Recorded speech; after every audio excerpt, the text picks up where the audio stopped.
Constata we got in a guest there in Radio Nish, Micheál O'Brien son Cahir Mick O'Brien the hot seater on 103.2 Dublin City FM Fáilte Rash son Clár Anish.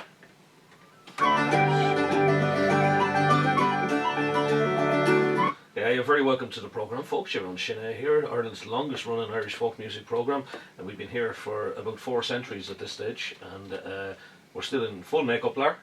Yes, Mick. How are you? Are you there, Lar? Where yeah, are you? Sorry, I'm just on the Come over here and grab a mic there. I'm on the things you have to do. We've a busy programme this evening, there's no doubt about it. We've been infiltrated by a shower of Cork men here, and a singer-songwriter all the way from Cúte Corky is with us. Myles Gaffney is in the house, and he'll be doing a live session with us in a few minutes. And then directly after, good man Myles, fair play to you. I might have to translate some of that stuff now for you this evening, but sorry, Myles, we'll get all them jokes out of the way first before we go anywhere, right? Is that okay, Myles? That's alright. There's a smell of curry off this microphone. You know, did you ever curry before you come in there? There is, mate. Is there, Larry? Yeah, no, we're always talking about the food, but yeah. No, yeah. How's things, mate? Oh, not too bad. How are you? Grand, yeah, it's a long time since we've been in here. It's been a while, Larry. Isn't it? Yeah, you're very welcome back, Larry. Thanks, mate, and so are you. Thanks. You were here last week. I was, yeah. And the ratings are nice. Oh, shit. Shut up through the fucking roof. Oh, we won the award and everything last week. We got the award last week, lads. Did you? Yeah. It was the most listened to radio show playing Irish music between 9/11 of a Tuesday night in the world. That's right, yeah. Yeah. So fair play. Go up tonight now, hold on. Okay, listen, lads. Yeah. The Rattling Kind is in as well. They're in later on, and the gang, yeah. So busy programme this evening, yeah. Oh, yeah. And then we'll be getting updates and stuff around Booterstown and all sorts of new vinyl albums coming out and all that kind of stuff as well. We'll do that later on as well. But, fair play, Nick. Let's kick off. I went to a gig last Thursday night. You should have went yourself, Lar. I was there. You are indeed. Luca Bloom played the Punch Bowl the Seaview Sessions out in Booterstown last Thursday night. Supports Sarah Bear. It was probably one of the best gigs I've been at for a long, long time. Many punters, Lar. About 75 to 80, Mick. 75 to 80 punters. You wouldn't bail with a big stick. It was lovely.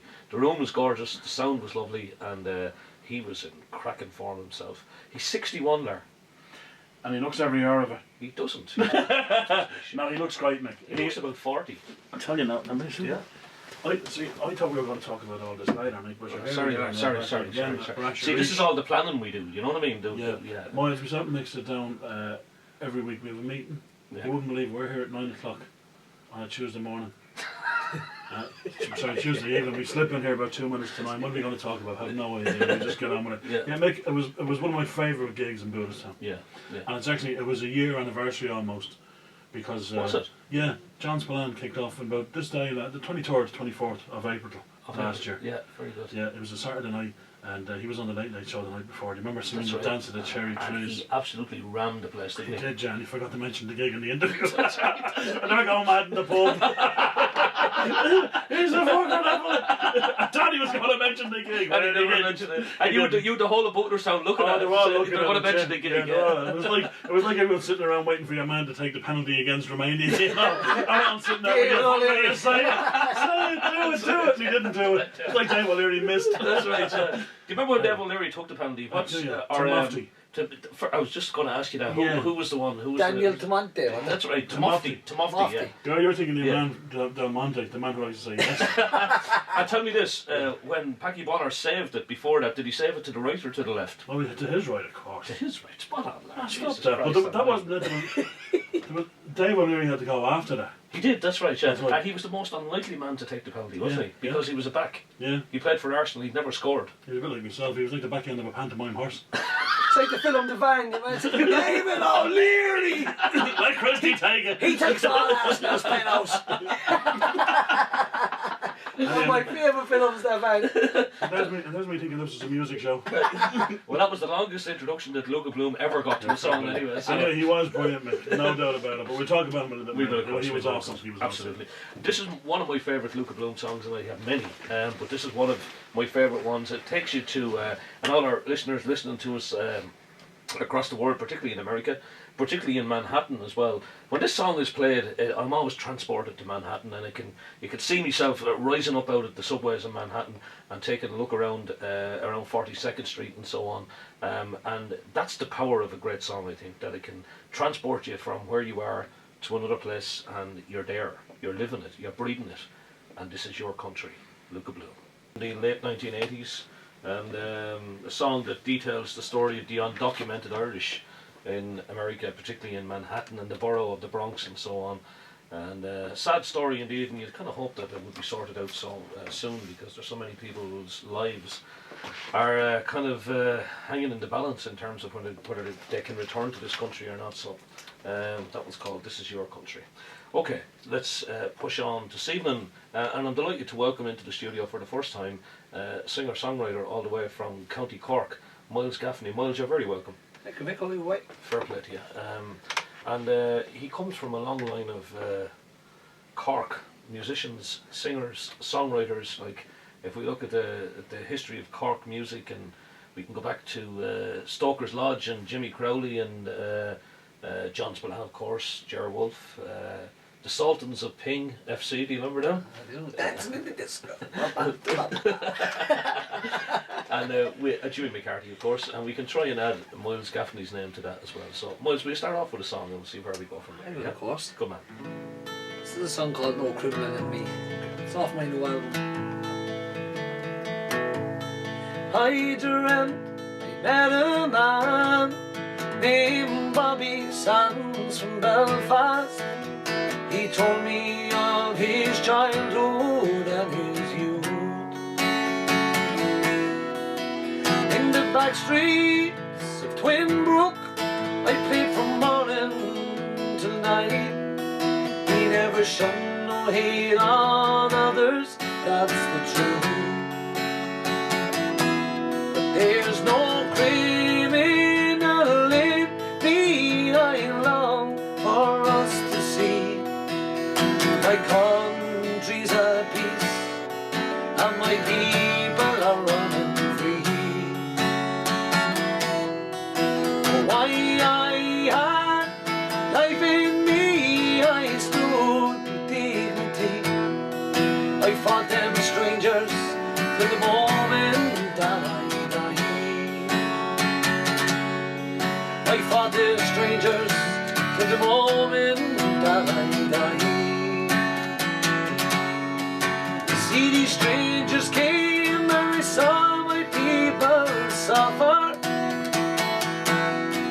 You know the boy inside me soon became a man. I joined the volunteers and I swore to free my people. And for right or wrong, I'm sure I made mine stand.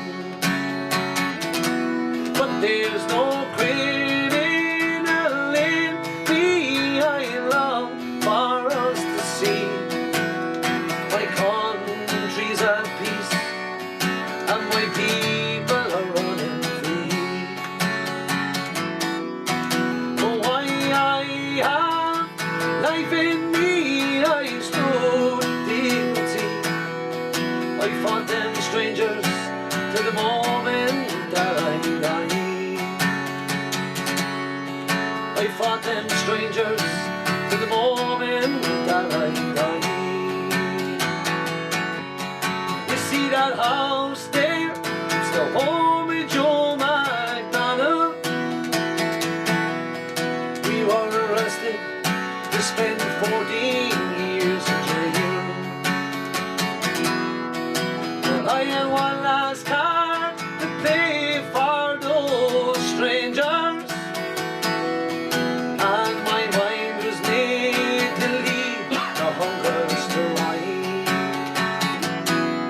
There's no criminal in me, I long for us to see. My country's at peace, and my people are running free. Why I had life in me, I stood with dignity. I fought the strangers to the moment that I died.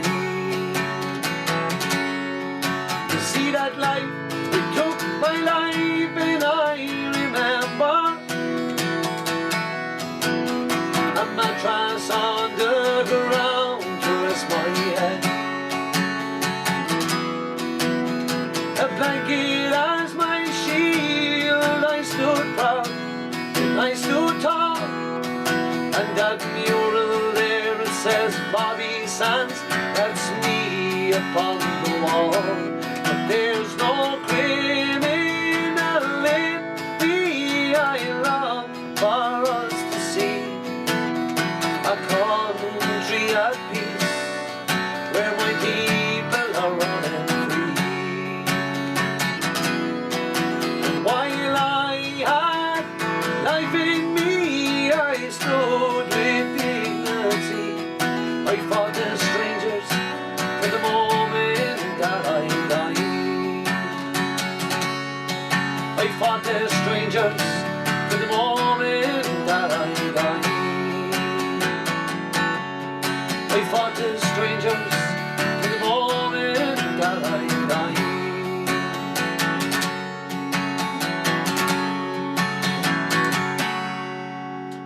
Yeah, the sound of Myles Gaffney here on Shin A tonight. Shin A sessions here, and Myles with us live in studio. Fair play to you, man. Lovely song. Song, of course, about Bobby Sands, the whole decriminalisation of Bobby Sands, and I think for many years the hunger strikers have been criminalised. Yep. I mean, Bobby Sands wasn't an old man, as I tried to tell people. He's one of the people I admire, along with Mandela. Those sports stars like Roy Keane I admire, and Mark McGuinness is another fella I admired for his peace efforts. But Bobby Sands was a young man, and the Ireland, this is my opinion, and I'm probably leaving myself open to attack. That Bobby Sands was a young man, like he wasn't a man who lived this, fulfilled his life's dreams and stuff. A young man who took on a massive decision to go on hunger strike. Yeah. I believe that the Ireland we have today, with the peace process, that it was his vision, and from his diaries that the leadership of the Republican movement brought Bobby Sands' ideals forward. Yeah. And I think it's, me personally, I admire him, and I think it was nice to remember him through song.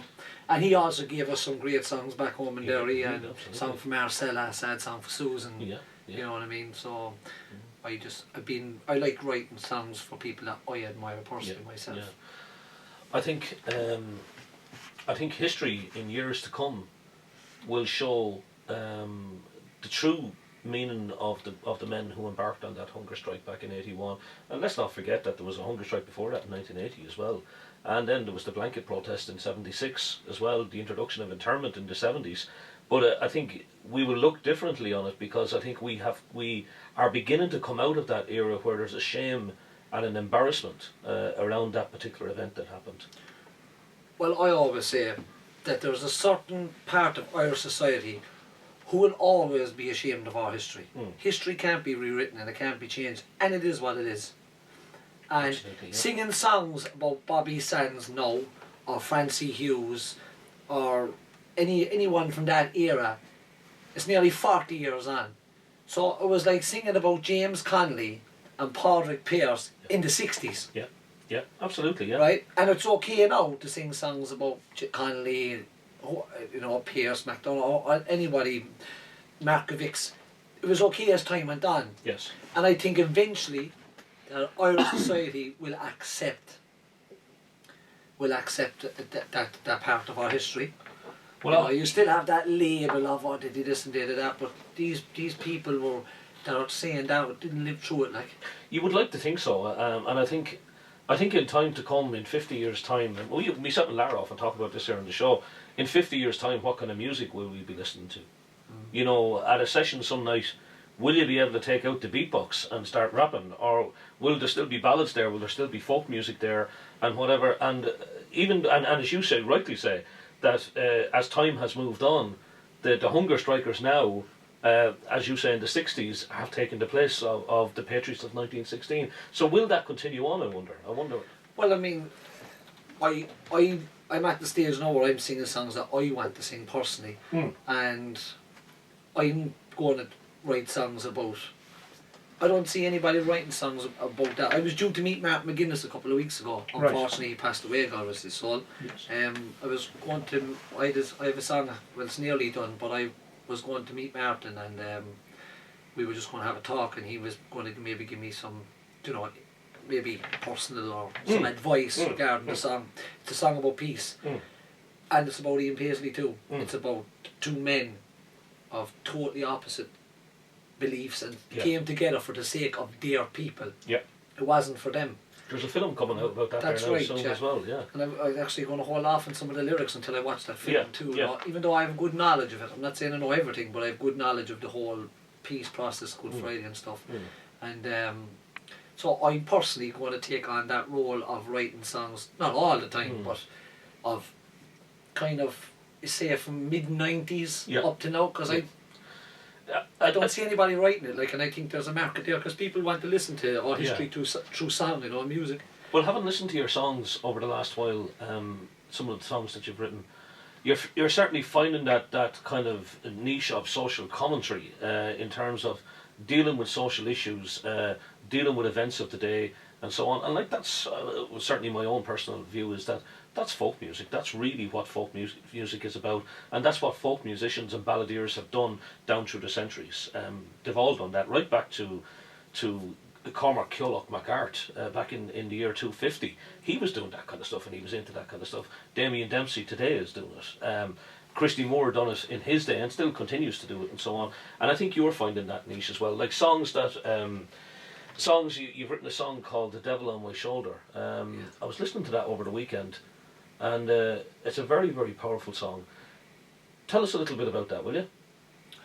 Well, I was working on a song about heroin because, like Dublin, Cork was different to Dublin. The heroin never, took off in Cork as such in the 80s and stuff, and the 90s. And then all of a sudden, kind of mid-noughties, it started to come more and more and more. And then, like, you would be looking at fellas and you'd be thinking to yourself, I thought he was a bit wide. Yeah. And to be hooked strong on it. Yeah. And then it just got worse and worse. And I was writing a song about it, and then I came across a guy by the name of John Paul Long. I know John Paul all my life, and he's a reformed heroin addict, and him and along with other fellas, they started encouraging other people to come off it. But John Paul writes some great poetry, and he had this poem called "The Devil on My Shoulder," and I mailed him and I said, "Look, John Paul, is there any chance we can co-write the song?" He said, "Look, take whatever you want from it, I don't care." And I just wrote the song from that then. So like it's like 50-50. Like the title of the song came from his mouth. And his mind. And I just mixed lines I had in his lines, and we made the song together, and that was it really. But like, as I say, it was a shocker to Cork because we never saw people zombified before. I didn't. We never saw needles on the street or burnt tin foil or we didn't see that, and then all of a sudden it was just rapidly spread like wildfire. There was two things I was thinking about when listening to that song. Is that in Dublin here, people in Dublin here have lived through a number of generations of heroin users and heroin use in this city, in this urban context here. But I was looking at a documentary recently about the uptake of heroin use in America at the moment. So America had moved to crystal meth and cocaine and drugs like that, but now the heroin epidemic is back again. And what they had done was that in most cities across the states they had dismantled the services that were in place for heroin users, but now the heroin use is back again, them services are not there. And I think that could be very poignant in terms of this country as well, because if that happens in America, well then it's going to come here again as well. There's going to be an epidemic of heroin use as well in Ireland at some stage, I'm sure, because that's what happens. That's what happens. Here now. Well, it's here, but it's going to increase Escalate. as well. Yeah, absolutely. Will you sing a bit of it? Oh, of course. Yeah. Sing it all if you mind. Yeah, come on.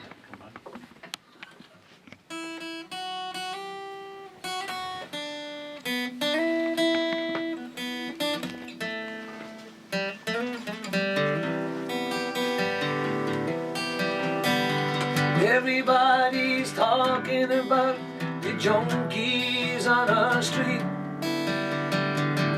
The devil is taking their souls, they are taken by the street. See them sleeping rough, living out of a paper cup by their feet. The devil is on our streets. devil's an evil man. He planted his seeds in Afghanistan and across the Balkan route onto our city streets into the veins they shoot from the fields of Afghanistan. These souls are living in a living hell with the devil upon their shoulders, living in hell, and the devil, he's getting bolder, and he's laughing in all street corners, walking around like zombies, eyes blank and cheekbones sad. Rotten their bones and their teeth are black. Will they ever find a way back? Caught in the devil's fire, see the runners swinging from the wires. The runners are swinging from the wires. These souls are living in a living hell with the devil upon their shoulders, living in hell, and the devil, he's getting bolder, and he's laughing in all street corners. Did you ever wonder about their families or their mothers? They must be somebody's son, they must be somebody's daughters. They must have sisters, baby brothers. But there are sisters and brothers. But they are our sisters and brothers.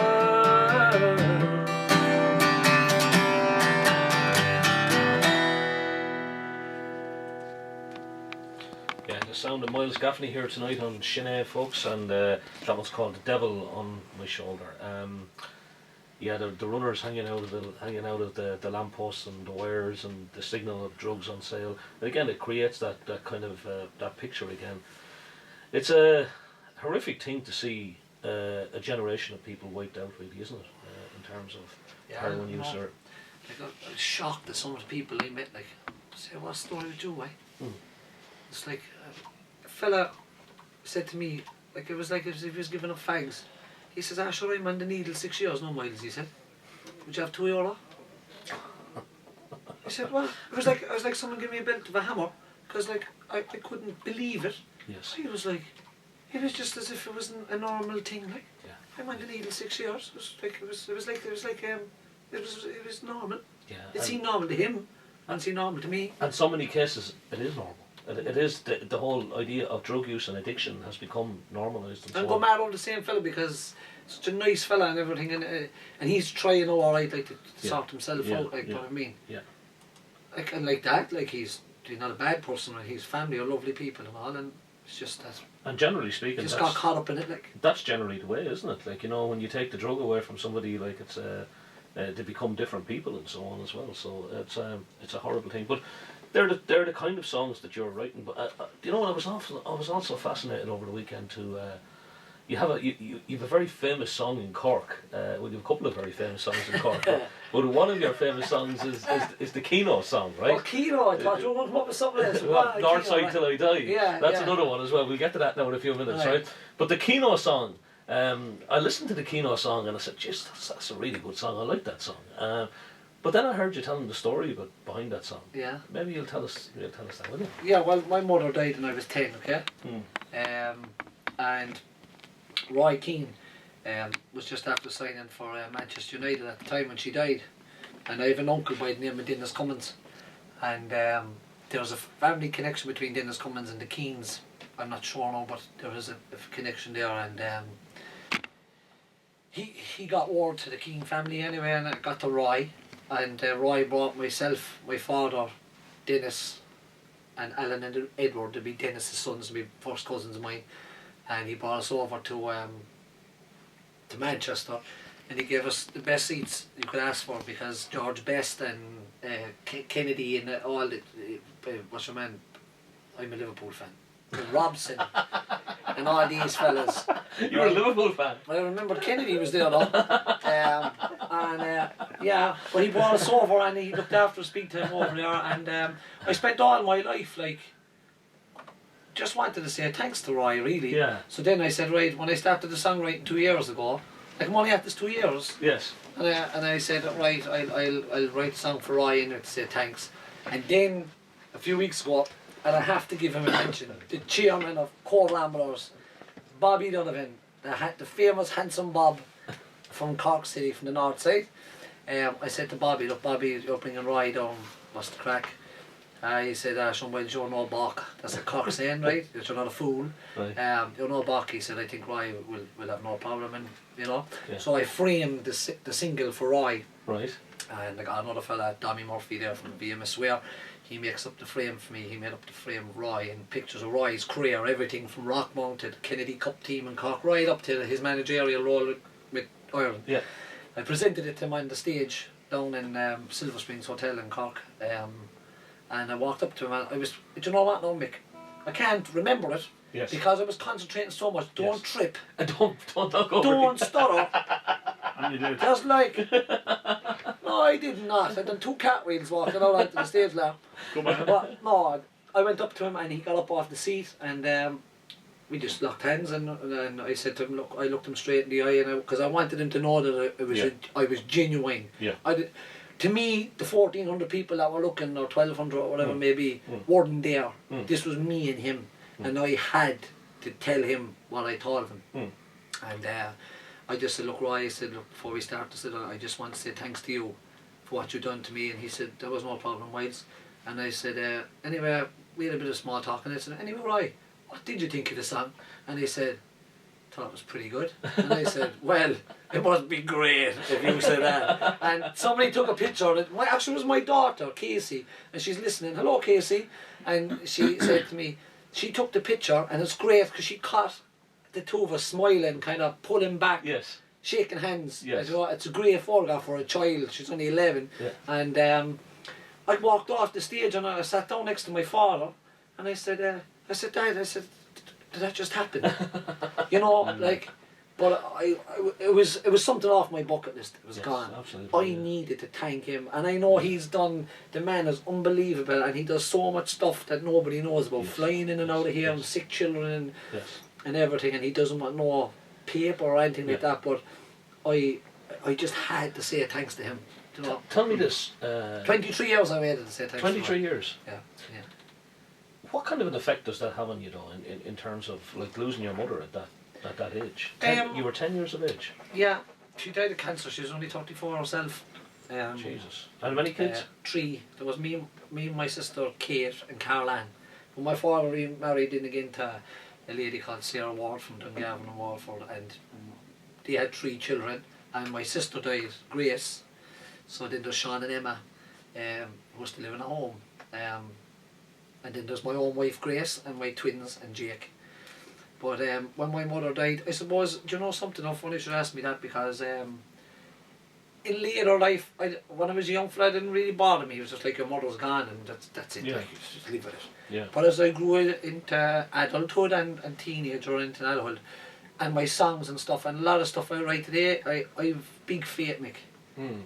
I believe in God, and I believe in heaven and hell, and it's in my songs. If you listen to the majority of my songs, listen to the song I wrote about the Travellers, I'm fierce friendly of the Travellers. Yeah. The Blessed Picture, the Rosary Beads, you know, Come Hold My Hand, Son, Heaven, the gates of heaven. Yeah. My faith comes out in my songs, and I suppose growing up, I believe that, like, if I believe in God and heaven, hell, then I will see her again. And I suppose that's what keeps me going. That's my belief. And her death, now looking back, has played a role in my life, because in another sense too, I just want to do her proud. Yeah.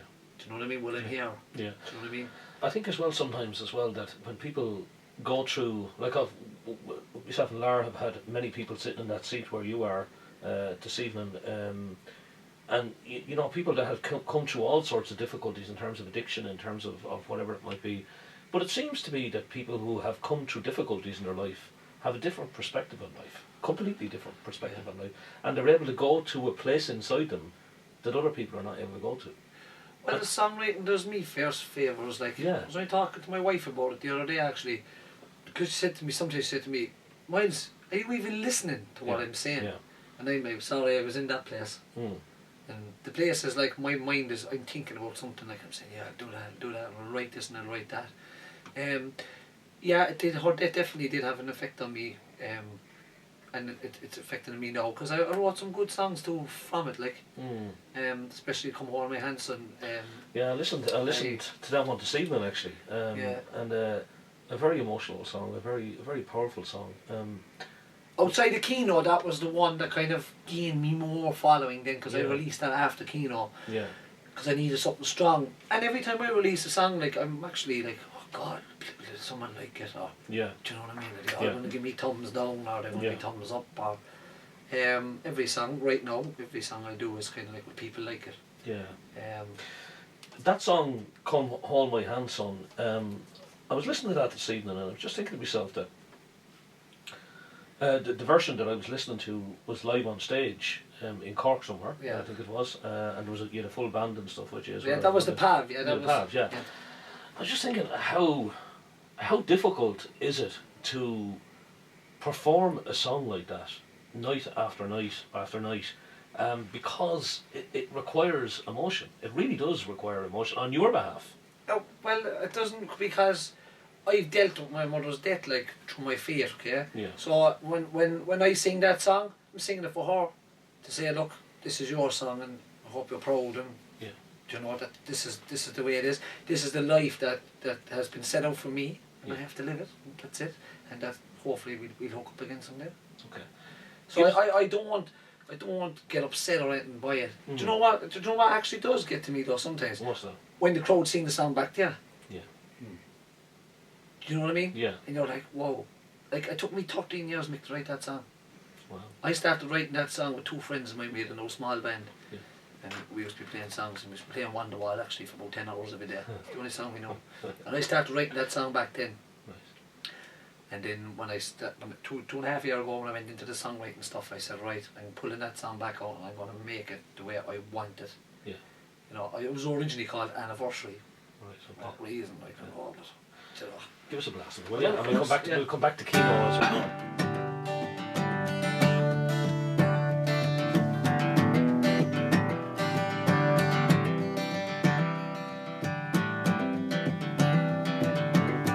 The year was 94.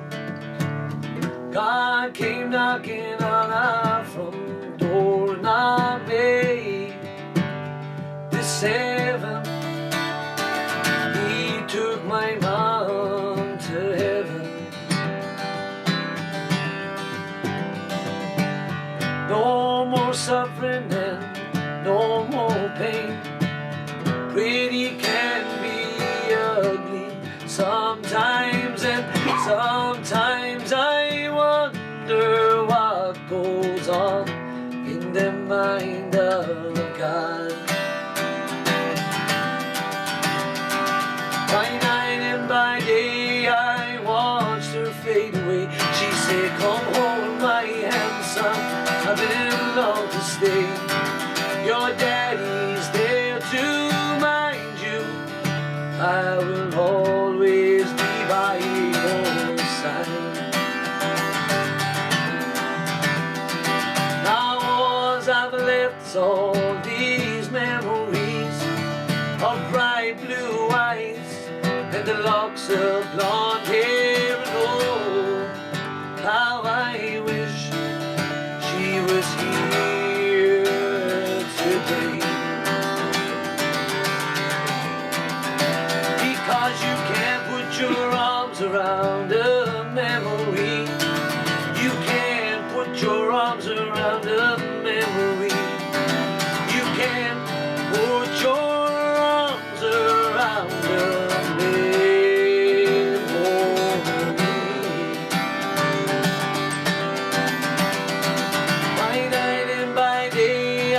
saw her fade away. She said, now don't you cry, 'cause I must say goodbye. I'm going to the sky where the angels fly. I'll always be by your side. I see you in my dreams, Mama. You hold my hand once more, and you touch my broken heart from missing you. It's so. The next time we meet, we'll be at the Golden Gate, and you laugh at my tattoo of you, and I'll hold your hand once more, never let it go again. By night and by day I watched her fade away. She said, come hold my hand, son, I've been long to stay. Your daddy's there to mind you. I will always be by your side. She said, come hold my hand, son, I must go away. Come hold my hand, son, I've been long to stay. Come hold my hand, son, hold my hand, son, I'll always be by your side.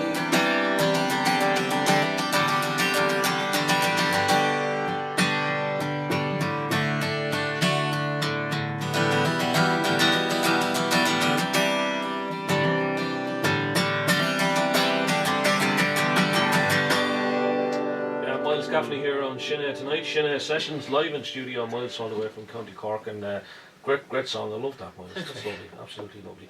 We've loads of people tuned in. Let's get through some of these. Say hello to Sparky, a good man Sparky, great friend of mine out there in Ballinamoney, and he's listening in this evening. Great tunes, he said. Keep them coming, good man Sparky. Say hello to Martin Milan, who's listening to us down there. Is that the same Sparky, Mick? Sparky, yeah. Really? Martin, yeah. Sparky. Martin Manan, great man from Mallow. I know Martin, great supporter. I know him very well as well. Paul Mulcahy is on from Cork as well. He says thanks to Myles and the Druids for 2 great gigs in the Friars Park Tavern. We were just talking about that before we came in, actually. No voice left, Ovi. Fair play to you, Paul. Yeah, Sparky's on Lar. Alright.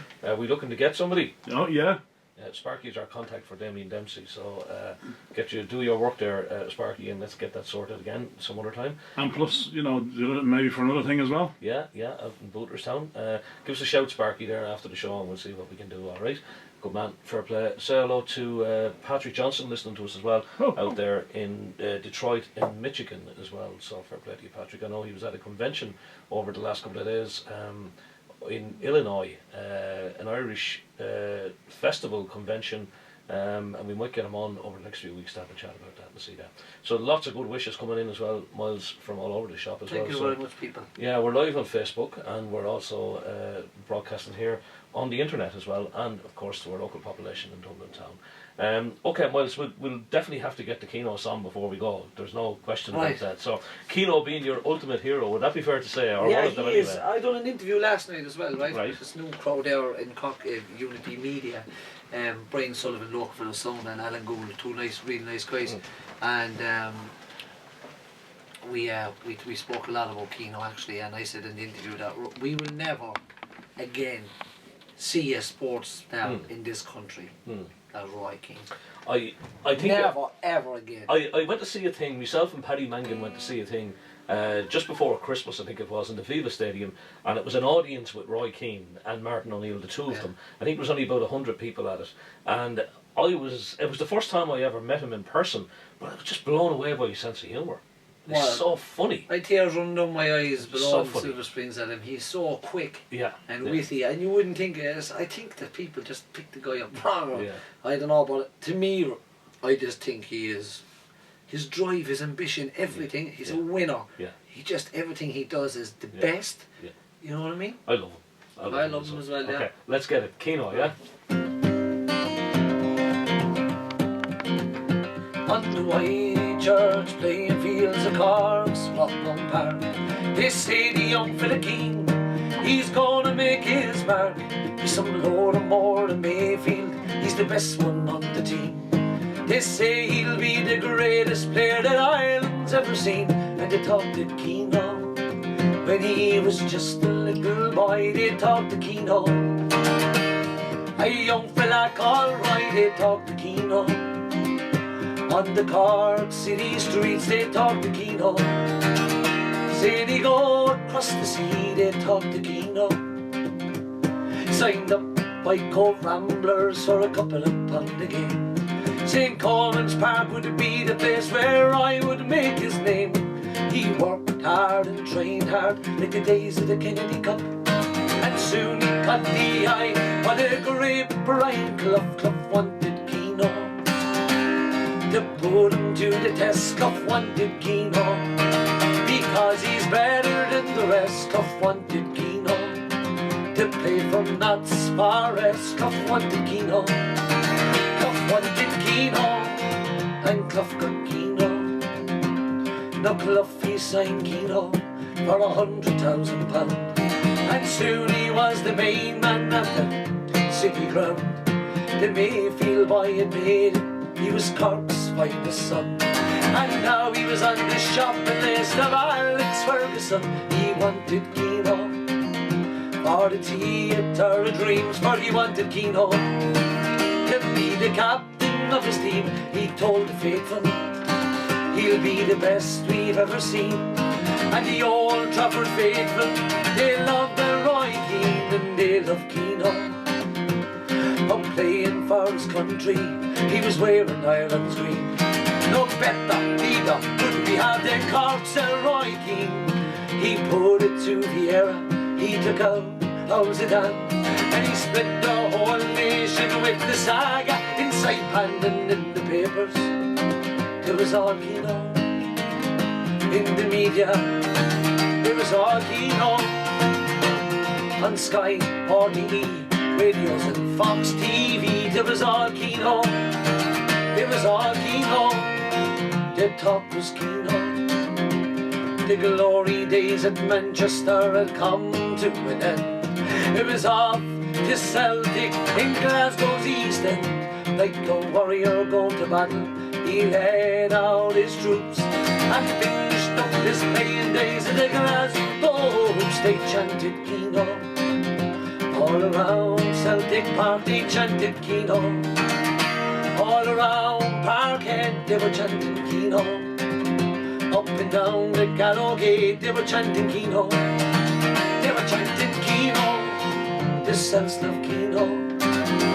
It was time for management at Sunderland, and soon after that at Ipswich lent his hand. But then he got the phone call from Martin O'Neill, and then he was with Villa and the Irish team. We still hear Keane all around Lansdowne Road. They're chanting Keane all around Villa Park. They were chanting Keane all around the Aviva. We still hear Keane, we still chant Keane, we still hear Keane. We still hear Keane, and let's hope we hear it for many, many moons to come as well. Myles Gaffney, it's been great having you with us. Come back again and see us, will you? I will, of course. Definitely come back. That's whenever you want. We'll arrange again and we'll get you back up and we'll do it all over again. Best of luck. A1, mate. Keep writing, yeah. Thanks. Best of luck with the roads and your own music. Fair play to you. Thanks, man. Thanks for having me up. God bless. Not at all. There's huge reaction, Myles. Let me give you some of these before you go. Kevin Culhan is saying very good music tonight. Ray Cochran is saying that there's some tunes out of that man. So that's yourself, of course. Thank you very much. Sean O'Mahony is on, and he's singing great songs and great sounds tonight. Tommy Coombs is on to us from Bluebell, and he says, enjoying the conversation and the music, will you please say bon voyage to our group of older men who are heading to Outswitch in the morning. Oh, Tommy, yeah, Tommy's out in Bluebell in the Community Development Project in Bluebell, and there's a group heading to Outswitch over to the concentration camps in the morning. Alan Spain is on. He says, how are you, Mick? And great music as well. Jason Lambert saying, great music tonight, good stuff. Brendan Monaghan is on as well. Paul King down in Newbridge in County Kildare. Happy birthday, Paul. I think it was your birthday yesterday or the day before, and he's listening this evening as well. There's loads of stuff coming in here. Jesus, we're under serious pressure. Stephen James Hegarty is on, saying he was the guy that played out in the Shamrock in Santa Ponza. Good man, Stephen, fair play to you, yeah. Martin Milan is on again, and he's saying you're sounding absolutely brilliant. And it goes on and on and on. So thank you very much for tuning our direction, folks. Thanks for all the comments and the feedback, and the best of luck to Myles as he goes along with his career. Well done. Thank you very much, people. Fair play. God bless. All right, let's take a bit of music and then we're